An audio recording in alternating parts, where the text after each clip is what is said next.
Muito boa noite, está no ar o nosso Jornada de Prata. Meu nome é Hugo Gervásio, à minha esquerda, Estevão Júlio. Tudo bem, Estevão? Tudo bem, Hugo? Danilo Góes aqui, tudo bem, Danilo? Tudo bem, Hugo? Todos nós somos jornalistas do Tabela Carioca e estamos começando essa nova parceria com Priority Conteúdos. No aplicativo da Priority você pode acompanhar uma série de conteúdos digitais bem legais, como desenhos, filmes, você pode... tem um programa de kart bem maneiro lá.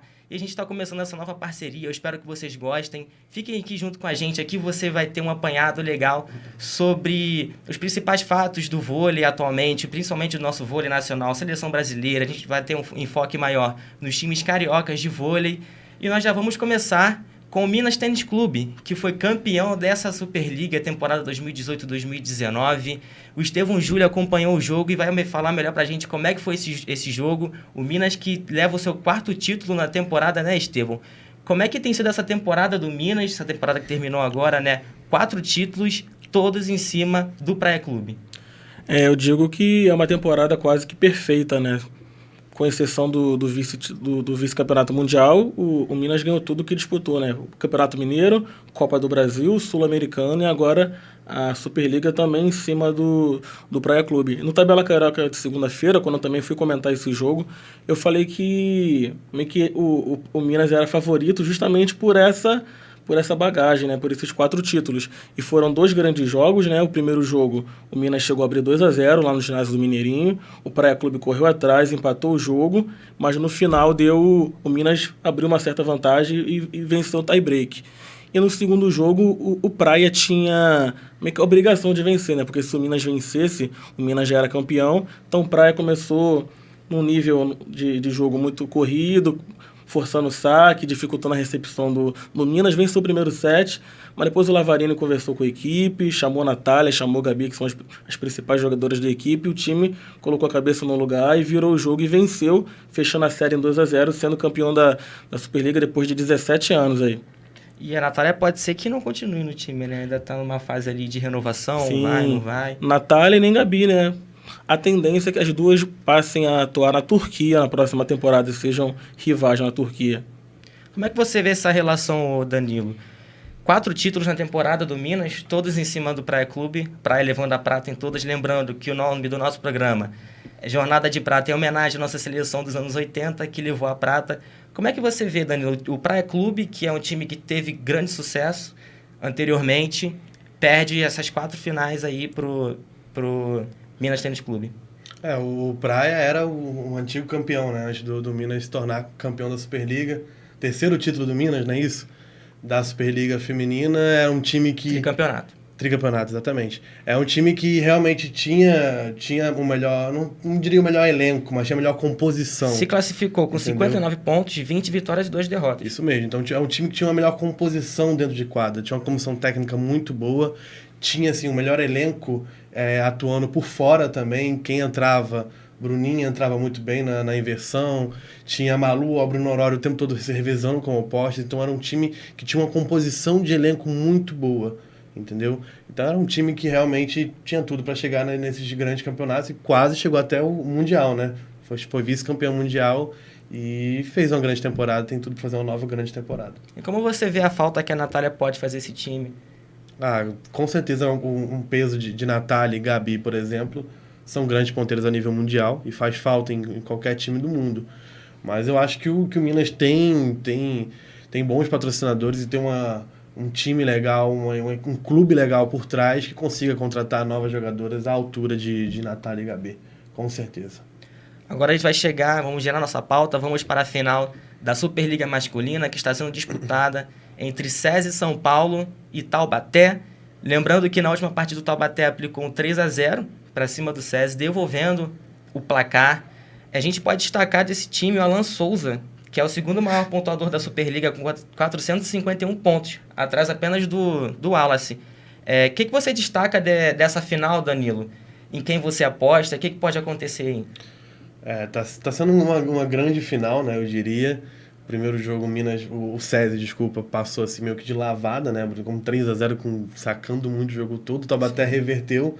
Segundo jogo, quem sacou muito foi o Taubaté. Imprimiu o seu ritmo de jogo e meteu um 3-0. O terceiro jogo já foi mais equilibrado, né? Mas eu acho que dá Taubaté. tem um elenco melhor também. O Douglas Souza não vem jogando como titular, mas tem entrado muito bem. O Renan Dalzotto também tem brilhado demais, trocando o time na hora que precisa, colocando o Douglas Souza como oposto, às vezes, no lugar do Vissoto. Às vezes E o Vissoto, a forma como ele decide as partidas tem sido impressionante. A última ele definiu com um bloqueio, assim, perfeito.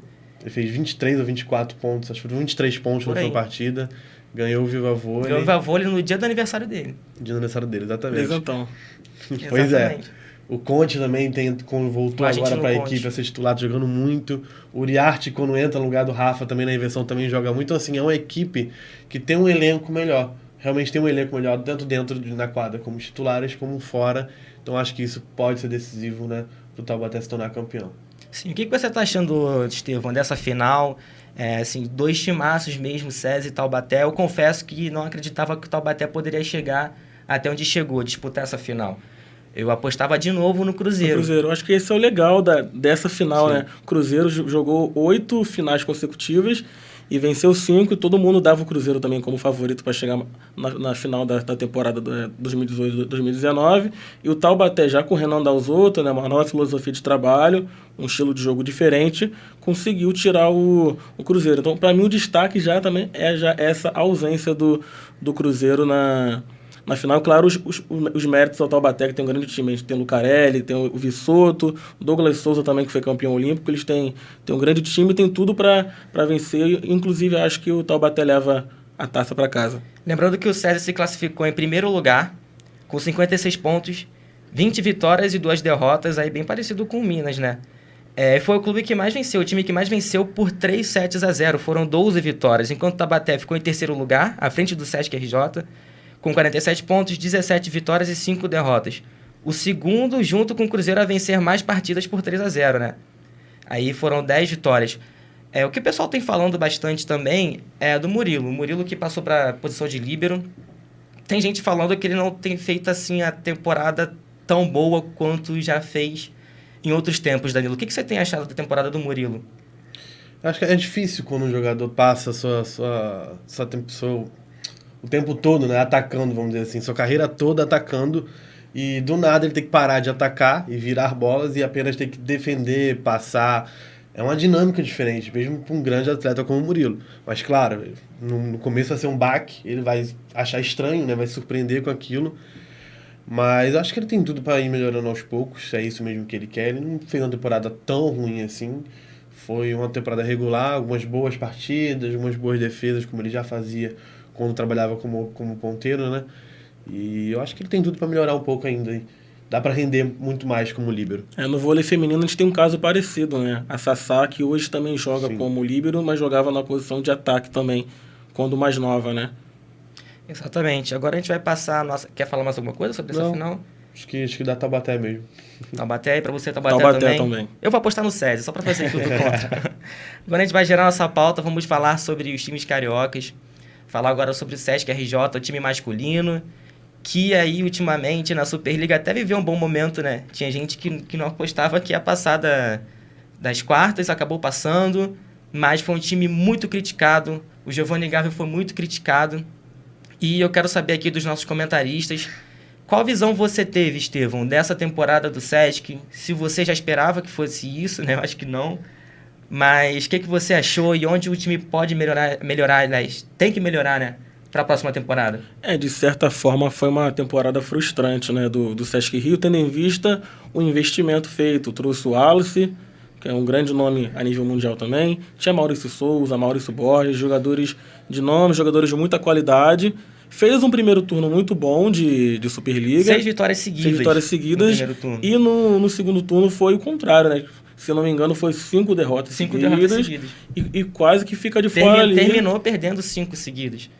E muita gente também, como você falou, não acreditava que o Sesc Rio fosse passar das quartas de final, tendo em vista esse final de fase classificatória da Superliga. Mas, na medida do possível, fez bons jogos ali contra o Minas, né? Passou, mas aí encontrou um SESI muito inspirado na semifinal e não conseguiu vencer. Assim como foi no final da fase classificatória, que o Sesc Rio jogou lá em São Paulo e tomou um 3-1 de virada, com o Alan jogando Não é à toa que ele é um dos maiores pontuadores da Superliga, né? Exatamente. Só para sinalizar que no retorno, o Sesc teve 8 derrotas e apenas 3 vitórias. A equipe só venceu Caramuru por 3-0, Corinthians por 3-2. Lembrando que... Você estava nesse jogo? Tava. Como é que foi esse jogo? Então, o Corinthians abriu 2-0, para surpresa de todo mundo, né? O Corinthians lá embaixo, perdendo para todo mundo. Marcelinho jogando muita bola, Riad também, jogadores experientes. Mas depois que o Marcelinho saiu do jogo, foi que o Corinthians caiu de nível também e o Sesc conseguiu virar a partida e sair desse sufoco também, né? Que estava naquela também, a fase já não estava muito boa e conseguiu vencer, mas um jogo bem complicado, um jogo que teoricamente não precisava ser complicado pela distância na tabela entre Sesc e Corinthians, né? Exatamente. Lembrando que das derrotas sofridas no retorno, 5 foram de virada. É, assim, impressionante. O último time que o Sesc venceu foi o São Judas por 3-2. O jornalista Bruno Voloc publicou na sua coluna que o técnico Giovanni Gavi, o técnico do Sesc, teria, entre aspas, ameaçado o time, né? Se o time não passasse em 4º lugar na Superliga, ele aplicaria uma multa financeira no time. Como você viu isso, Danilo? Foi um momento complicado ali do Sesc RJ masculino, né? Internamente o time parecia realmente não estar bem. Não só com o Giovanni, que às vezes eu achava ele muito apático, inclusive, né? Não sei se o Estevão tinha Concordo. Ele parecia muito apático às vezes, mas eu acho que dentro do vestiário não estava legal realmente. Muitas vezes o Wallace simplesmente terminava o jogo e ele corria de quadra. Não só ele, outros jogadores também, né? Que se escondia no momento de dar explicações à imprensa. Que na verdade você não dá explicações à imprensa, você dá explicações ao torcedor. Pro público, quem tá torcendo. Exatamente. Tem muitos jogos assim que o Sesc perdia, né? Ele saía de fininho, tirava a camisa, jogava no chão, não queria nem saber. Não só ele, né? Mas a maioria das vezes a maioria das vezes era ele. E assim, eu acho que por isso que o time mudou muito, acho que agora, né? Vai vir novas mudanças vindo aí. Porque o time realmente não deu certo, né? Acho que não só dentro de quadra, mas acho que fora de quadra não estava se ajeitando também. Então, acho que mudanças vão ser necessárias nesse time do Sesc. Só para sinalizar sobre o Wallace, parecia que ele ia muitas vezes da água para o vinho, ou do vinho para a água. Sim. Porque muitas partidas o Wallace decidiu praticamente sozinho para o Sesc.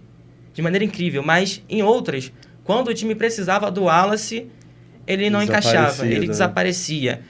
E assim, além disso, ele parecia jogar com raiva. Uhum. E além de tudo, parecia que essa raiva o atrapalhava nas jogadas, porque ele aplicava ataques com uma força descomunal na jogada e acabava jogando a bola para fora, obviamente, e atrapalhando o time.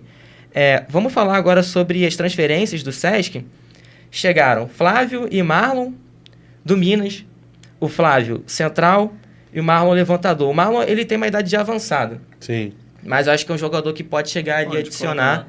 O Flávio é assim, um jogador alto, um jogador de muita potência. A expectativa é boa, pelo menos, para o Flávio. Também chegaram o Jean Martínez.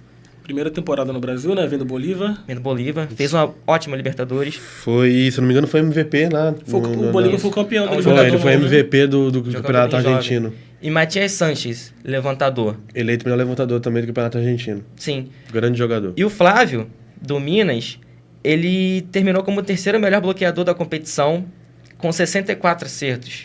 Também foi o 2º melhor em excelência em ataques, com 66%. As saídas nós tivemos PV, Everaldo e Djalma indo para o Itapetininga. Dessas 3 saídas aí para o Itapetininga, eu não entendo muito bem o Djalma. Porque, pelo menos na minha opinião, é um jogador de qualidade e é um jogador que não teve o número de chances que merecia. Acho que os 3 que você citou não foram tão utilizados assim na Superliga, né? O Everaldo, ele também é um outro bom jogador. O PV, assim, ele ficou um pouco atrás. Mas o Everaldo, desde quando a gente acompanha a Superliga, a gente vê que ele praticamente nunca era colocado como titular, mas ele sempre entrava. E ele é um jogador que chama a torcida, um jogador técnico, pelo menos na minha visão. Achava um jogador importante, pelo menos ali, para entrar e fazer um jogo, poder virar uma situação. E o Djalma, assim, é o que eu não vou entender. Um jogador de qualidade que chegou, teve poucas chances e agora já está saindo também. E só um parênteses também, né? Nesse meio termo aí, quando entram 2, Sanches e Marlon, né? 2 levantadores, consequentemente o Thiaguinho tá de saída, né? Sim. Provavelmente ele vai para a Europa, né? O Rennes da França tá atrás dele. Eu também algo que eu não entendo, porque ele fez uma grande temporada, um grande levantador. Se eu não me engano, conseguiu convocação agora para a seleção brasileira também. Sim. Então, também é algo que eu não entendi. O Wallace provavelmente renova, provavelmente fica. O Borges fica e o Souza deve estar de saída, né? O Maurício Souza vai jogar no Taubaté. Isso, exatamente. E o time melhora bastante. Pelas contratações, o time vai ser interessante de se ver. Não, o time é tão estrelado, né? Não é tão estrelado, exatamente. Isso talvez... Acho que a saída do Maurício Souza tira um pouco desse estrelismo do time, né? É um bom time para conseguir recuperar e conseguir coisas maiores. Porque quando a gente falava em ter uma esperança no Sesc, a gente falava daquele trio, né? O Wallace, Maurício Borges e Maurício Souza. Né? Agora perdendo o Maurício Souza. Uma outra pessoa que pode estar chegando é o Gustavão do SESI. Tá surgindo por aí que o Gustavão tá podendo chegar aí no Sesc. Agora a gente vai falar sobre o time feminino do Sesc, né? O time que depois de anos não chegou a uma semifinal de Superliga. Perdeu pro Barueri, time de Tiffany, time de Fabiola, que agora tá indo pro Sesc, né? Como é que você viu, Danilo, essa temporada do Sesc? Na minha visão, foi uma temporada bem irregular, de jogadoras que chegaram para adicionar de alguma forma no time, de colocar mais qualidade, mas assim, não fizeram aquilo tudo que se esperava delas. Eu estou falando de Ana Beatriz. Sim. A Bia, né? Você concorda? O que você achou dessa temporada, Danilo? Uma temporada muito irregular de muitas atletas ali. E não só das atletas, mas acho que também sofreram um pouco com algumas lesões, né?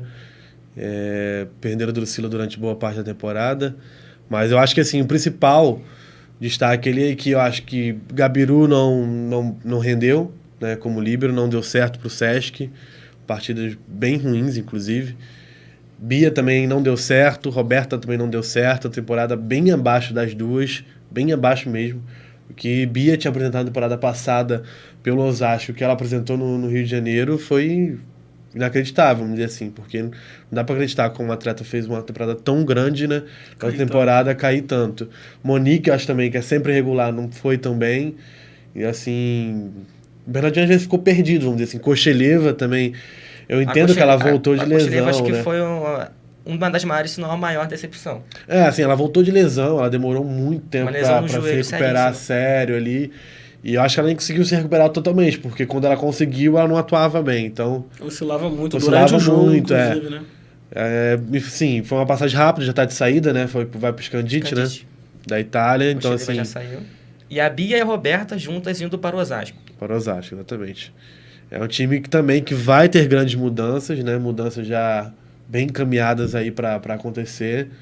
E acho que o torcedor espera, né? Acho que o torcedor espera isso, porque realmente acho que não foi uma temporada legal. Primeira vez que o time fica fora de uma semifinal de Superliga. Inclusive, um dos jogos que eu acompanhei pelo Tabela Carioca do Sesc, fui tentar conversar com a Juscelia ali. Ela disse que nós ganhamos, mas a gente não jogou bem, falou que o clima não estava legal. E mostra um pouco do que foi a temporada do Sesc na Superliga, né? Nesse jogo foi contra o Barueri, que elas saíram, né? Bauru. A expressão dela de choro, de desespero também ali, meio do choro, mostrou como que as coisas também não estavam legais. Ela é uma jogadora muito emocional, né? Ela joga muito com os nervos à flor da pele, a Juscelia. Depois da eliminação, o clima não foi realmente legal, o time ficou sem falar durante um dia todo, inclusive. Foi meio tenso. Realmente o time não esperava, acho que dessa forma, abandonar a Superliga. Eu gostaria de chamar a atenção, Danilo, para a posição de líbero, né? Você falou que a Gabiru não foi tão bem, e eu lembro que durante a temporada você me chamou a atenção várias vezes para que a Vitória recebesse mais chances. Sim, tivesse oportunidade, né? Exatamente. E quando ela teve a oportunidade, ela não foi mal. Muitas vezes ela ajudou muita coisa no time ali, muitas vezes ela revezava com a Gabiru, e ela não ia mal, ela não foi mal. E me estranha, inclusive, o Bernardo dispensar ela. O Sesc está dispensando a Vitória, né?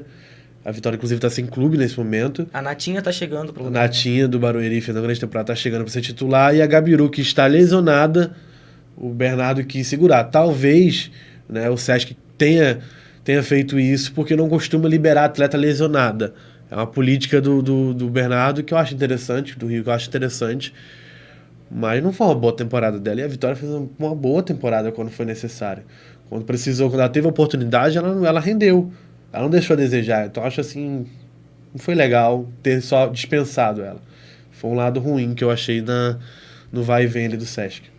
Assim, outras jogadoras que não atuaram muito, Danilo, assim, que poderiam ter tido mais chances. Eu falei, por exemplo, do lado masculino do Sesc, eu falei Djalma. do Djalma, né? Você acha que no time feminino, além da Vitória, outras jogadoras poderiam ter recebido mais chance ali? Talvez a Casiele, mas outros jogadores? Eu acho que a Cassiele até teve algumas chances ali. Realmente, acho que precisou, faltou mais chances para ela. Mas eu acredito que a Maihara também, né? Acho que a Maihara se sentiu decepcionada, porque é uma grande atleta. Tinha mostrado isso quando conseguiu atuar na última temporada. Passada ela jogou muito mais vezes do que nessa. E nessa temporada, no comecinho, a Bia se lesionou ali, né? Então a Juscelie tomou a titularidade absoluta, que aparentemente ela seria reserva nesse time. Não tem como ela ficar na reserva, porque jogou muito, né? E a Maihara, mesmo a Bia mal em alguns momentos, a Maihara não foi usada. Eu acho que ela mesma, quando ela foi falar com a imprensa ali no final do jogo, ela se sentia decepcionada, sem chão. Eu acho que é um dos motivos também dela estar se despedindo do... A Maihara falou comigo nesse jogo em que o Sesc foi eliminado, né? O último jogo das quartas. Sim, verdade. Era assim... Não foi legal, não foi uma entrevista bacana. Porque... Nunca é, né? De eliminação. Pois é. Mas ela parecia que realmente... Parecia que tava segurando um choro, uma vontade. Exatamente. Ela sentia que realmente ela poderia ter feito mais e não deram oportunidade. E antes que eu me esqueça, mandar um abraço pro Anderson, que está acompanhando a gente pelo Facebook. Ele perguntou do Botafogo. Nós já vamos falar sobre o Botafogo, Anderson. Fica aí com a gente já vai falar sobre o Botafogo. Vamos chegar lá. Só dar uma passada nas transferências do Sesc. Chegaram no time a Arielle e a Amanda, ponteiras. A Amanda, ótima jogadora. Sim. Milka e Lara. Lara também foi convocada agora. Ótima jogadora. Teve uma ótima passagem pelo Fluminense. Pena que sofreu lesão também a Lara. A gente vai chegar também no Fluminense. Fabiola, levantadora, chegou pro time. Outra grande contratação. Tandara ainda não foi confirmada, mas parece que o time está esperando aí os acertos de uma parceria com o Banco Itaú. Não é só isso. Os atletas têm contrato até do meio para o final de maio. Então, assim, mesmo as transferências já acontecendo, assim, nos bastidores... Não pode confirmar, né? Não podem... exatamente. O time não pode sair confirmando, assim, por motivos contratuais, enfim. Só que a Tandara vinha de uma temporada na China, que duram 4, 5 meses. Então, assim, a Tandara no momento está sem clube já oficialmente. E o Sesc poderia confirmá-la, mas o Sesc espera e que está nos bastidores rolando aí, que eles estão atrás de um patrocinador novo para apoiar o time. E esse patrocinador seria um banco privado, que seria o Itaú. Né? O Itaú está provavelmente aí entrando, o Itaú já deixou claro que quer entrar no esporte e provavelmente bancaria aí mais ou menos metade do salário da Tandara, que não é nada baixo, é uma grande jogadora, né? Mais de 1 milhão. E a Natinha que a gente já falou. Arielle, Amanda, Milka, Lara Nobre, Fabiola e talvez a Tandara. Estevão, como é que você analisa essas novas chegadas para o time do Sesc? São boas jogadoras, né, que talvez vão dar um novo gás para esse time do Sesc, que de certa forma decepcionou, né, na temporada. Eu talvez, no lugar do Bernardinho, talvez não traria a Arielle, né, mas vi muita gente falando que é a oportunidade da vida dela. Tendo visto que ela jogou no Camboriú, né, e o time foi rebaixado, mas cada temporada é uma temporada diferente, ela pode surpreender, né. Não podemos esquecer da Thaís também, né? Que saiu do Flamengo, tá indo agora para o Sesc. Thaís aí, que participou do nosso programa nessa última segunda-feira. Lembrando que nós temos o programa toda segunda-feira às 7 horas, Tabela Carioca. Fique ligado na nossa página, no Facebook, no Twitter. Siga a gente em todas as nossas redes sociais oficiais, Tabela Carioca. Fique por dentro. Agora a gente vai pro time do Fluminense. Time que se esperava até um pouco mais, visto o Campeonato Carioca que fez, né, Danilo? Um time que poderia até ter sido campeão em cima, deu um trabalho enorme pro time do Bernardinho, mas não foi, chegou na Superliga, sofreu enormemente com as lesões de Sassá, de Lara, e a Giovana também sofreu lesão e acabou desfalcando o time. Estevão, a que ponto essas lesões podem ter dificultado o time? O Fluminense, que tem um time titular bom, de bom para cima, né, talvez muito bom, mas sofrendo com essas lesões, a reposição não foi tão boa, né? O que você achou, Danilo? Estevão. Perdão. Acho que foi primordial para o Fluminense, de repente, não ter passado, né? E a questão também da classificação na tabela, pegou logo o Praia Clube, né, de cara nas quartas de final, e o time que já veio sem Sassá, né, para as quartas de final, e sem a Giovana também, que é levantadora, né? Fez muita falta. O elenco, a questão do banco não era tão bom e o Fluminense acabou sofrendo eliminação precoce ali Na Superliga, a mesma coisa na temporada 2017-2018, né? O clube também não passou das quartas de final. O que você achou, Danilo? Precoce a eliminação do Fluminense? Sim, esperava-se mais, um pouquinho mais, pelo menos. Não teve sorte realmente, não é que teve sorte, não fez uma classificação para conseguir enfrentar verdade. outro time, né? Mas acabou pegando o Praia Clube logo em sequência, que não é um time bem superior ao do Fluminense. Mas foi isso, basicamente o Fluminense sofreu com algumas lesões de grandes jogadoras, né, grandes atletas. A Lara era o principal destaque do time, tanto no ataque como no bloqueio. O time A Lara liderava ranking antes de sofrer lesão. O Fluminense chegou a ser vice-campeão, segundo colocado, né? Vice-campeão não.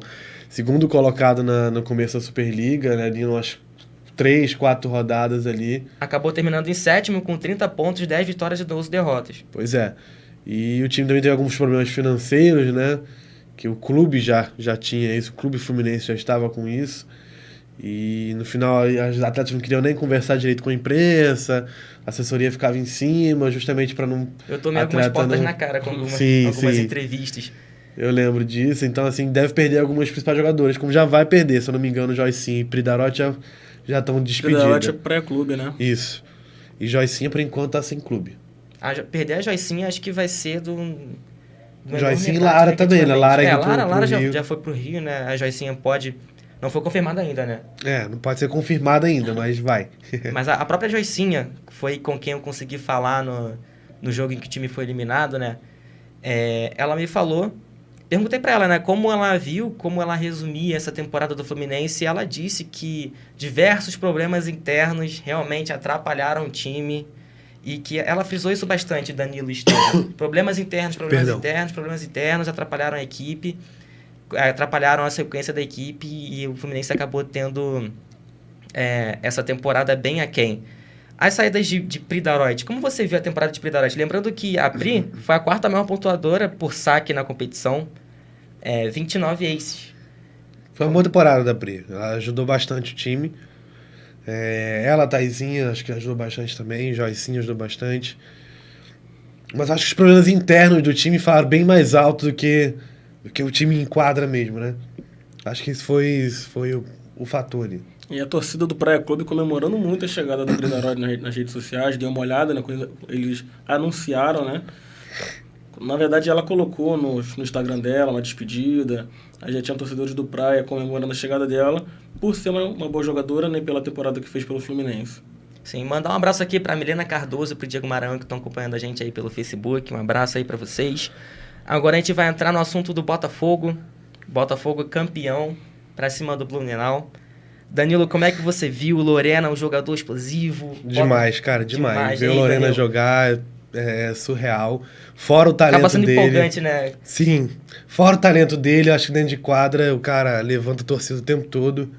E ajudou demais o Botafogo a chegar a esse título.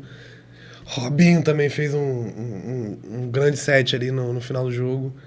E o Botafogo de volta à elite aí. Lembrando que na classificatória o Botafogo venceu todas as partidas. Fez 19 pontos. E venceu o Blumenau por 3-1, né, nessa final. Chegaram ao time Pedro, levantador do Itapetininga, o Filipinho, líbero do Itapetininga também, Leozinho do Cruzeiro, Hugo do Maringá e mais um Robinho no time. Central do Taubaté, Botafogo, contratando jogador de time que pode ser campeão da Superliga, né, Estevam? O que você achou? Tem que vir para ficar, né? O Botafogo é um time de tradição no vôlei, com muitos títulos, e não pode ser diferente. Tem que trazer jogadores de qualidade mesmo para brigar por título, inclusive. Não ficar no meio de tabela, chegar para ficar e marcar a história do clube mais uma vez. Exatamente. Antes da gente começar aqui com o Botafogo, nós vamos para um rápido intervalo. Fique aí, não saia. Já já a gente volta com a nossa jornada de prata.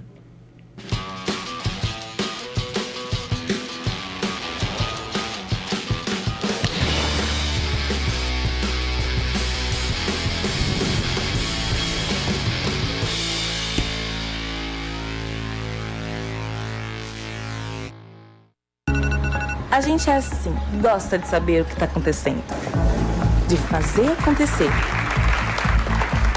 e de não fazer nada, de guardar cada momento. E claro, compartilhar com quem você gosta. A gente sabe que usar o celular dirigindo é muito perigoso, mas acaba se arriscando. Até que um dia, você sabe. A gente sabe o que tem que ser feito no trânsito. Basta fazer. Confira os principais destaques da Priority Conteúdos. Segunda, às 19 horas. Junte-se a esta mesa de bar num papo descontraído e irreverente, com entrevistas discutindo sobre o que houve de melhor nos campeonatos de futebol carioca, no programa Birosca da Bola. Terça ou quarta, às 19 horas. Muito humor e diversão te espera neste programa sobre futebol e assuntos aleatórios, numa combinação nada perfeita que acabou dando certo, o programa Goiabada e Marmelada. Quinta-feira, às 19 horas, fique por dentro de tudo que acontece no kartismo carioca, berço do automobilismo brasileiro, com a apresentação de André Copelo, o programa Warm Up. Baixe o aplicativo Priority Conteúdos para conferir essas e outras atrações exclusivas. 5 segundos na trave.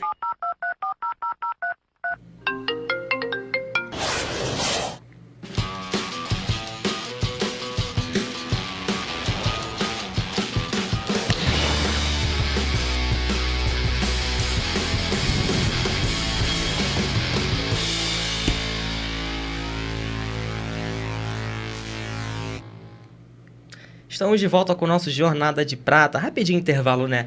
Só pra gente terminar o nosso assunto anterior, a gente estava falando sobre Botafogo, vamos falar sobre as transferências do time. Só repetindo pra você, Pedro, levantador do Itapetininga, chegou. Filipinho, líbero também do Itapetininga. Leozinho, do Cruzeiro. Ponta. Hugo, também ponta do Maringá. E Robinho, do Taubaté. O que você acha dessas transferências, Danilo, dessas novas chegadas pro Botafogo? Bons jogadores, né? Chegando. O Pedro fez uma boa temporada pelo Itapetininga. O Filipinho também, como líbero ali, jogando muito. Acho que são bons atletas chegando aí. Você esperava esse nível todo de chegada do Botafogo no mercado? Não esperava que o Botafogo ia Projeto contratar novo, né? A gente tanto. não espera pois que... é. E se Robinho e Lorena ficarem também, acho que agrega bastante ali. Então, Gosto muito do Renan também, que é o reserva Sim, imediato sim. do Lorena ali. Bom jogador. o Gelli também, o levantador né? também é bom. Então, assim, vai ficar com um elenco bem legal, que dá pra alçar coisas maiores aí na Se Superliga. classificar, com certeza, Com né? certeza, acho com que certeza, sim, né? sim. Ali no Campeonato Carioca fazer uma frente ao Sesc, né? Se não melhorar, Mantendo a comissão técnica ali do Valner também, que fez um grande trabalho desde a base. treinador. Já batia na trave há algum tempo o Botafogo Sim, nas semifinais ali, não conseguia, dessa vez conseguiu, né? Chegar à elite do voleibol nacional. Sim, acho que agora dá pro time pensar em coisas maiores na Superliga. Foi o que o Valner falou que ele esperava. Você fez o jogo do... Sim, a final. Como é que foi o jogo? Cara, sensacional, a torcida o tempo Agora todo você tá com gritando voz, você com o pode falar Lorena. como é que foi o jogo. Com o Lorena ali inflamando o tempo todo. Demais. Robinho, terceiro set, decidiu pro Botafogo. Acho que depois o Botafogo sacou melhor no jogo, assim, o quarto set controlou, já tava vencendo, né, 2-1. Teve alguns momentos de altos e baixos ali no segundo, que acabou levando um empate. Mas, no geral, o Botafogo acho que dominou, né? Tem um time mais compacto ali na recepção e sacou melhor. E a virada de bola, o Lorena quase não errava virada de bola nenhuma. Então, o time só despachou o Blumenau para se tornar campeão. Merecido. Legal, mais um time aí que aparece no cenário do voleibol carioca, o novo projeto do Botafogo. Agora a gente vai passar pelo Flamengo, mais um time também que volta, né? Na verdade, o Flamengo volta para o cenário do voleibol. Depois de muitos anos, o Flamengo está de volta à Superliga, a primeira divisão da nossa Superliga. O time que se classificou em segundo lugar, com 6 vitórias, 17 pontos. Só perdeu para o Valinhos na fase classificatória e perdeu de novo na final. Foi vice-campeão. Estevão, como é que você viu essa campanha do Flamengo? Lembrando que o Flamengo, das 6 vitórias nessa fase classificatória, 5 foram por 3-0. Foi uma campanha, pode dizer, excelente, né? Perdeu um jogo só pro Valinhos, que foi o adversário da final, né? E como até a Thaís disse no programa de segunda-feira, né? A Thaís, que era levantadora do Flamengo, tá indo pro Sesc, as pessoas meio que levavam como obrigação, né? Pelo fato do seu Flamengo jogando ali a Superliga B, o Flamengo tinha a obrigação de voltar à elite do vôlei. Depois de tanto tempo, se eu não me engano, foram 15 anos longe da elite nacional. Desde 2001. 2001, quando na o time verdade, foi campeão, né? Foi campeão em cima do Vasco, né? Com Leila, Virna, era um timaço. E volta agora, e a expectativa é que o Flamengo também faça uma boa Superliga Feminina e venha para ficar também um trabalho de qualidade, com grandes jogadoras e que brigue por títulos também. Danilo, você acha que o Flamengo pode fazer frente nessa próxima Superliga? O que você acha do time? É um time que não tá aparecendo tanto assim.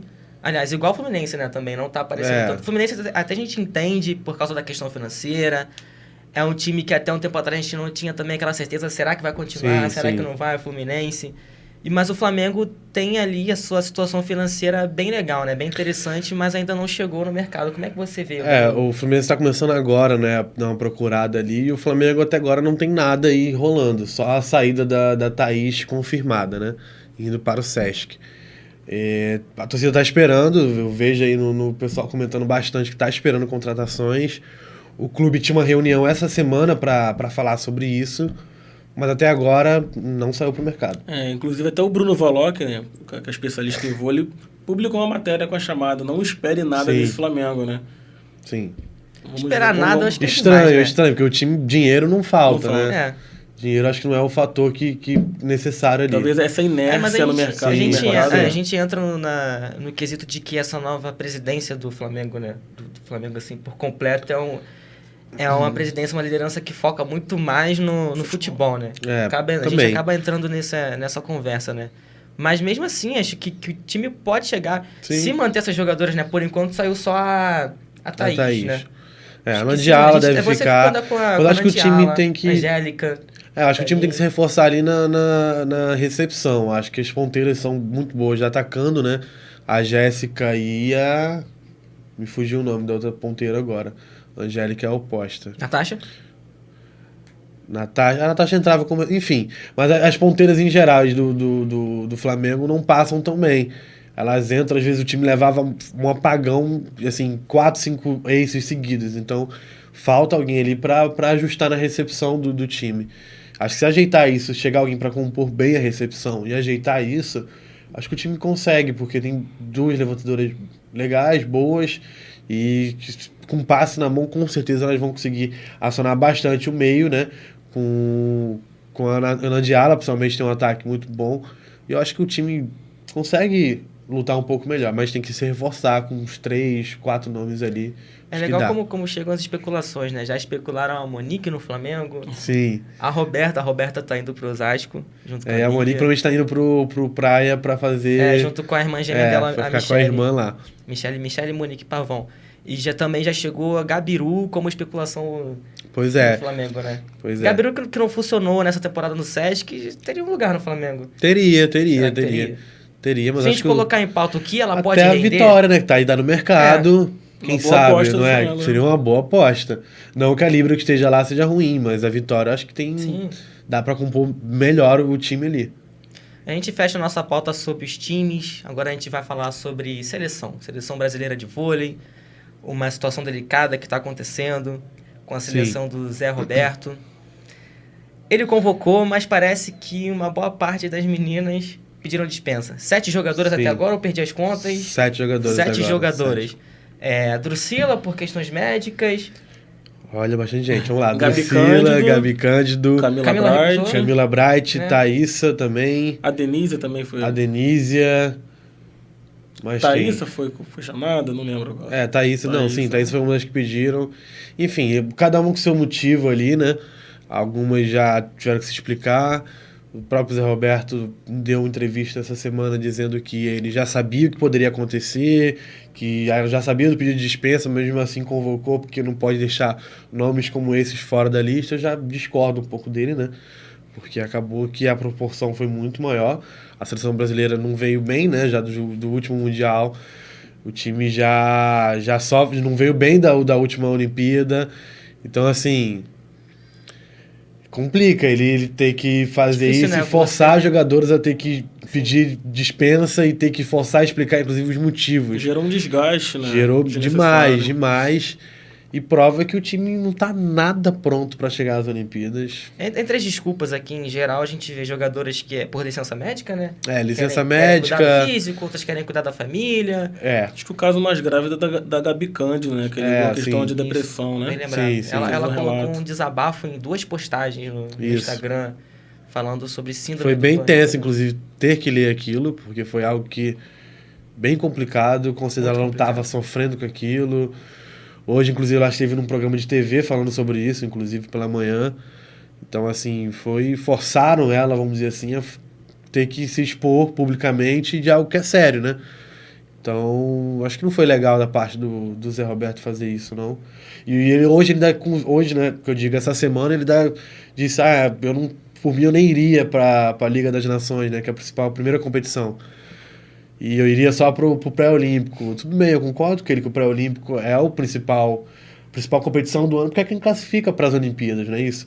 Só que ele descartar a Liga das Nações, Copa do Mundo e Sul-Americano não é legal, porque assim, o time não tá nada montado para o ano que vem. A oportunidade dele conhecer as peças. Pois é, exatamente. Eu Eu tenho 2, 3 nomes que eu tenho certeza que tem que estar naquele time, mas fora isso, quem que tá? Eu não tenho um time formado, então acho que era uma boa. Ele não tinha que ter essa postura. A postura dele deveria ser convocar o time corretamente, entendeu? Ter conversado antes com as jogadoras, quem pode, quem não pode.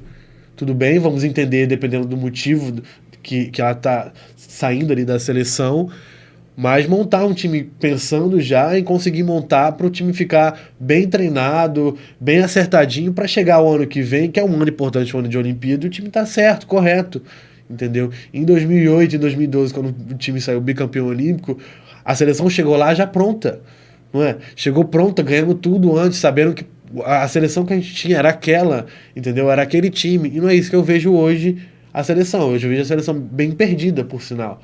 Bem perdida ali. Acho que tirando Tandara e Gabi e Natália como ponteira, eu não sei quem é o time titular da seleção. Entendeu? No meio a gente até tem bastante gente, Antigamente mas... você sabia de cor, né? Pois é, agora eu não sei quem é o time da seleção. Entendeu? E eu vejo ali uma pequena crise, vamos dizer assim, na seleção feminina, porque o que pode acontecer ano que vem é o time acabar, sei lá, não passando de fase. Seria triste demais, né? Numa Olimpíadas, eu acho que é meio por aí. E um comentário que eu não queria deixar passar aqui, vocês me desculpem não lembrar o nome do comentarista, mas se não me falha a memória, foi o Carlão, numa transmissão do Sport TV, fez duras críticas a essas jogadoras que pediram dispensa, dizendo, até sinalizando que algumas jogadoras que nem tinham história pela seleção brasileira estavam pedindo licença, né? Estevão, aí eu levo para você. Você acredita em sabotagem?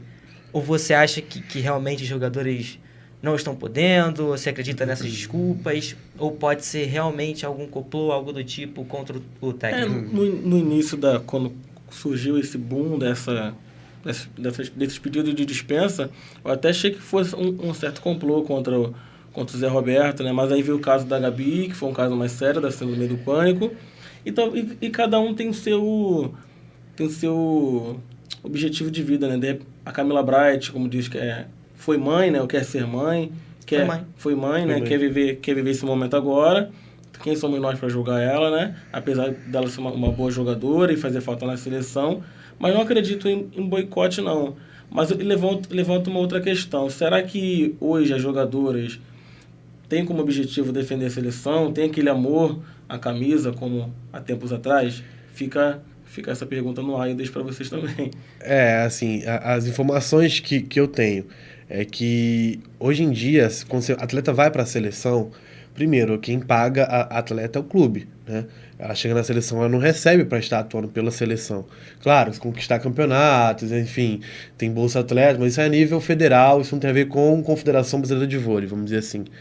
Mas quando o atleta chega lá, muitas vezes, por exemplo, tem que correr para formar um time.